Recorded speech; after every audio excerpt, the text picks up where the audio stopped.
Welcome to the DZ Report, man. You rockin' with your boy. Yeah. We hit the opera over here for y'all. So, a report came out after Randy Gregory backed out of an agreement with the Dallas Cowboys, which was early in free agency. There was word that the NFC East team was doing due diligence on the pursuit of Von Miller to fill their need for a pass rusher. That process led to an offer for Miller to return to his home state. Dan Pompei of theathletic.com reports Miller was offered the same deal, 5 years, $70 million with 2 guaranteed years, that Gregory walked away from in Dallas. Miller, who also had an offer with 2 guaranteed years from the Rams, told Pompei that he would have considered taking less in order to play for the Cowboys. But their bid wasn't close enough to the one he accepted from the Bills. That offer was a 6-year pact with worth $120 million with $51.4 million guaranteed in the first 3 years. I told him I was ready to come to the Cowboys, Miller said. I would have taken less to go to Dallas because it's Dallas, but I wouldn't take that much less. Miller said recently that he plans to play out his entire 6-year pact with the Bills. That may not happen, but getting through the 3rd year that helped land him in Buffalo may be enough to spoil any hopes of spending time on the Cowboys roster before his career is over. And this has been the problem with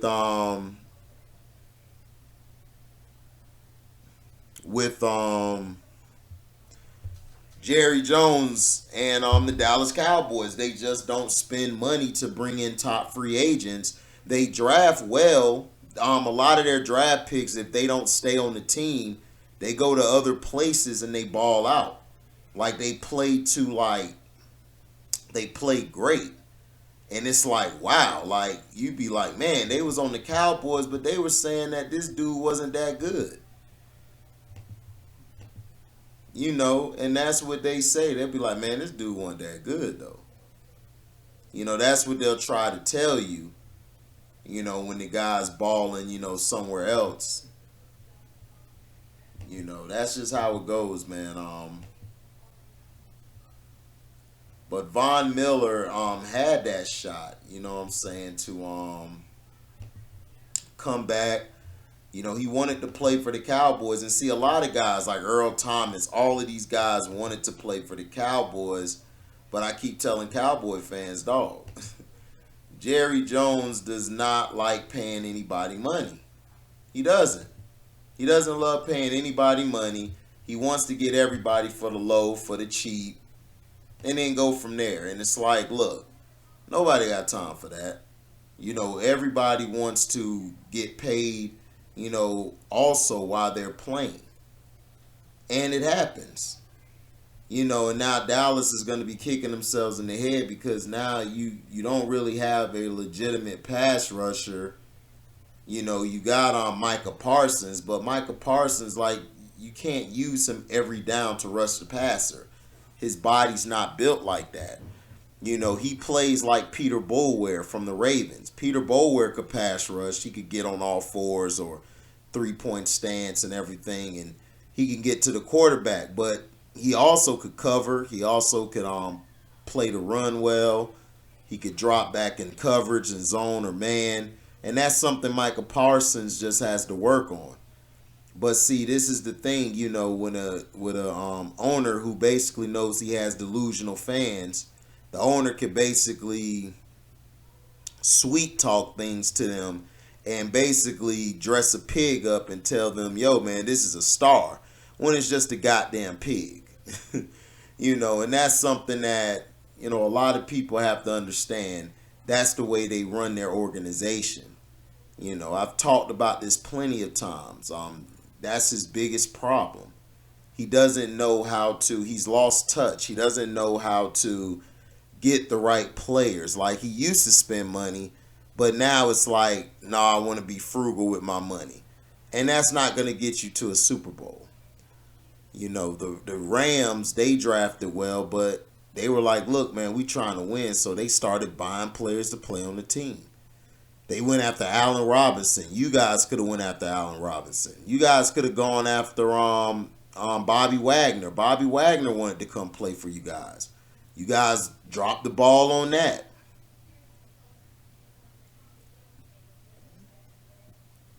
You know. But that's the thing that Dallas does. Dallas paints you this they paint you this picture, making you feel like, okay, it's all peaches and cream when it's not. So just wanted to give that out there. Now, here's another story. When Leslie Frazier was fired as head coach of the Minnesota Vikings after the 2013 season, he figured he would eventually earn a second head coaching job. So far, he hasn't. Frazier spent 2 seasons as the defensive coordinator of the Bucs after the Vikings fired him, and now he's heading into his 7th season on the Bills staff, but he admits he finds it disappointing not to get another head coaching job. I'd be lying if I told you that I felt like it would take this long to have that opportunity come along, especially after some of the success, and particularly the most recent success we've had in Buffalo. Frazier said on the AP Pro Football podcast, so it's discouraging in some ways, but you just have to be able to control what you can't control. I'm going to do the very best I can and help us to have another good defense in 2022 and help the Buffalo Bills win as many games as we can and put us in a position to compete for the world championship. Frazier is black, and the NFL has faced criticism for having too few black head coaches. But Frazier said there's another profile he doesn't fit. NFL teams are often looking for offensive coaches, and he coaches defense. Frazier interviewed for the Giants and Dolphins vacancies this offseason, and both teams hired coaches from the offensive side of the ball. 2 of those cases, they said we would prefer to go with an offensive coach, and they pointed to their young quarterback as the reason. Frazier said, and I said this is to both teams that I think I would do a good job of hiring a strong offensive coordinator. Even though my background is defense, there have been a lot of defensive head coaches that have won Super Bowls in our league. Because at the end of the day, you need the right leadership. It's unfortunate, I think it's very narrow-minded to only see the head coach as an offensive guy because you have a young quarterback. You need the right leader in that role because you've got to be able to handle multiple responsibilities, not just call offensive plays. I just think that's a misguided approach, but I'm not the guy doing the hiring. The 63-year-old Frazier is hoping that 2023 will be the year when he gets his second chance to be a head coach. And this has been the problem with the NFL. The NFL just don't recycle black coaches. They only recycle white coaches, and I don't understand. You have a lot of these white coaches that are mediocre, but they got a chance after chance after chance after chance to coach. But a black man, he messes up one time, and he's in a position where he doesn't have a great team. Oh, but hey, well, sorry, we can't give you that. You know, we can't give you that love. So it is what it is. You just got to be a D coordinator. And defensive coordinators have made great head coaches, and they, to me, I think won a lot of Super Bowls. You know, but see, that's the thing. Unless you're the pink boy or the pink guy. And everybody talk about that coach in Miami. He's multiracial. He's not black. He's multi-goddamn racial. That means that he's a mixture of things. He's not one thing. You know, they frown upon that. And Brian Flores, they kicked his thing to arbitration because he was telling the truth. And it was hurting the NFL. You know. But it shows you how the NFL views everything. Even with this Deshaun Watson thing. They're not finding anything in his case, but they're trying to make up ways to suspend him for a year. But they don't want to deal with the backlash because they gave Roethlisberger and all these other people, Robert Kraft and them, a slap on the wrist. Daniel Snyder is getting a pass. He was still allowed to run his organization when he was told not to.